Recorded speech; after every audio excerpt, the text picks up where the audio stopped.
الحمدللہ رب العالمین والصلاة والسلام علی اشرف الانبیاء وافضل المرسلین واکرم العباد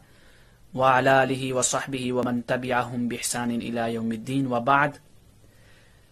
ہمارے احباب میں سے بعض دوست یہ سوال کثرت سے کرتے ہیں کہ یہ جو سم کارڈز کمپنیز ہیں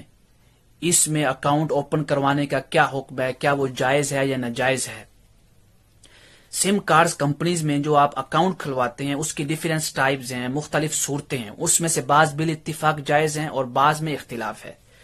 جو بال اتفاق جائز ہیں وہ یہ کہ اگر آپ صرف اس غرض سے اور اس قصد سے اور اس نیت سے اکاؤنٹ کھلوا رہے ہیں کہ آپ صرف منی جو رقم ہے وہ ٹرانسفر کرنا چاہتے ہیں ایک جگہ سے دوسری جگہ کی طرف، ایک شہر سے دوسرے شہر میں یا ایک ملک سے دوسرے ملک میں، تو یہ بال اتفاق جائز ہے، اس میں کوئی قباحت نہیں ہے۔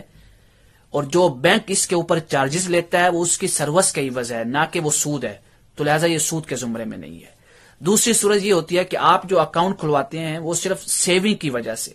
کہ آپ کی جو رقم ہے وہ محفوظ رہے اکاؤنٹ کے اندر۔ اگر آپ اس رقم پہ اضافی رقم نہیں لیتے، کوئی پرافٹس یا بینیفٹس نہیں لیتے، تو یہ بھی بال اتفاق جائز ہے۔ لیکن جو صورت مختلف فی ہے اور جو زیادہ استعمال ہے سم کارڈز کمپنیوں میں وہ یہ ہے کہ آپ وہاں پہ اکاؤنٹ اوپن کرواتے ہیں، پھر اس اکاؤنٹ میں مخصوص رقم رکھتے ہیں۔ جب آپ وہ مخصوص رقم رکھتے ہیں تو آپ اس کی دو صورتیں ہیں۔ ایک تو یہ کہ وہ جو رقم ہے وہ ٹاک ٹائم ہے۔ ٹاک ٹائم کا مطلب کیا ہے کہ اسی رقم کے عوض آپ کو میسجز ملتے ہیں، نیٹ پیکج ملتا ہے، فری منٹس ملتے ہیں۔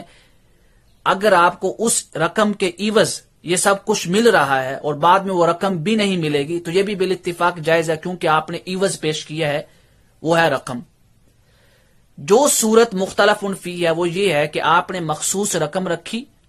وہ رقم بھی آپ کو واپس ملے گی اور اس رقم کے عوض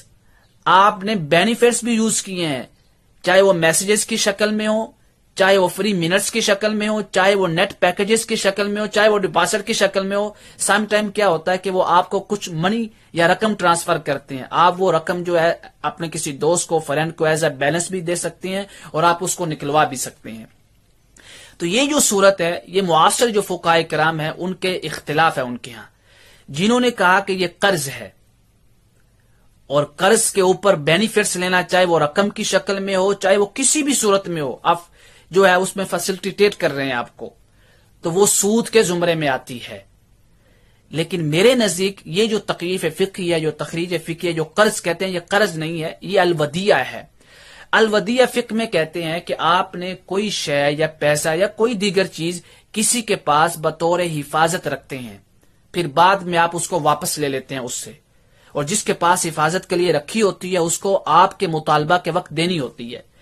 تو یہ جو آپ اکاؤنٹ میں رقم رکھ رہے ہیں یہ ودیعہ ہے۔ اب جو ودیعہ ہے اس کے اوپر جو پرافٹس یا بینیفٹس ملتے ہیں اس میں اختلاف ہے۔ جمہور فقہاء معاصر جو ہے انہوں نے کہا کہ یہ بھی سود کے زمرے میں ہے، کیونکہ الودیعہ بھی فائدہ ایسی ہے جیسے قرض بھی فائدہ ہے، اور قرض بھی فائدہ میں حدیث وارد ہے، اگرچہ ضعیف ہے لیکن تمام فقہاء کرام کا عمل ہے۔ آپ التلخیص الحبیر میں دیکھ سکتے ہیں، نصب الرایہ میں دیکھ سکتے ہیں اور کتب فقہیہ میں دیکھ سکتے ہیں، وہ یہ ہے کل قرض جر منفعہ فہو ربا، کہ ہر وہ قرض جس کے عوض میں کوئی نہ کوئی نفع لیا گیا ہو تو وہ ربا ہے، تو جب ربا یعنی سود ہے تو حرام ہے۔ بعض نے کہا نہیں، یہ جو الودیعہ بھی فائدہ ہے یہ انویسٹمنٹ ہے، تو جب انویسٹمنٹ ہے تو انویسٹمنٹ کے تحت یہ فوائد لینا جائز ہے، جیسا کہ دارالافتاء مصریہ جو ہے ان کے آپ گوگل پہ جا کے ان کے آفیشیل اکاؤنٹ پہ چیک کر سکتے ہیں، الودائع بفائدہ یا فوائد البنوک لکھ کے وہ آپ کا ان کا فتویٰ آ جائے گا۔ تو لہٰذا میرے نزدیک یہی ہے کہ اس میں اجتناب کرنا چاہیے، اور کمپنیوں کے لیے متبادل جو شرع ہے وہ یہ ہے کہ وہ کمپنیاں مخصوص رقم کے عوض نہ دیں، یہ شرط نہ رکھیں کہ اگر آپ کے اکاؤنٹ میں یہ مخصوص رقم ہے تو تب تو ہم آپ کو منٹس دیں گے، اگر اس رقم سے کم ہے تو منٹس نہیں ملیں گے، یہ صورت نہ رکھیں، بلکہ یہ رکھیں کہ اگر آپ اکاؤنٹ اوپن کرواتے ہیں، ہماری سروس یوز کرتے ہیں، تو سروس جو یوز کر رہے ہیں اس کے عوض ہم دیں گے آپ کو یہ سارے بینیفٹس، منٹس کے، میسجز کے، ڈیٹا کے، یہ جو ہیں۔ اگر صرف اکاؤنٹ اوپن کروانے کے عوض ان کی سروس استعمال کرنے کے عوض دیتے ہیں تو اس کو کہتے ہیں ہبہ بالشرط، تو ہبہ بالشرط بعض فقہا کے نزدیک جائز ہے، تو یہ کسی حد تک جائز کی صورت ہے۔ جیسا کہ علامہ ابن عابدین نے حاشیہ ابن عابدین میں جب تعلیق لگائی ہے در مختار کے ان اشعار کی جو وہبانیہ کے ہیں ہبہ میں، تو اس میں انہوں نے اس مسئلہ کی وضاحت کی ہے۔ واللہ تعالی اعلم بالصواب۔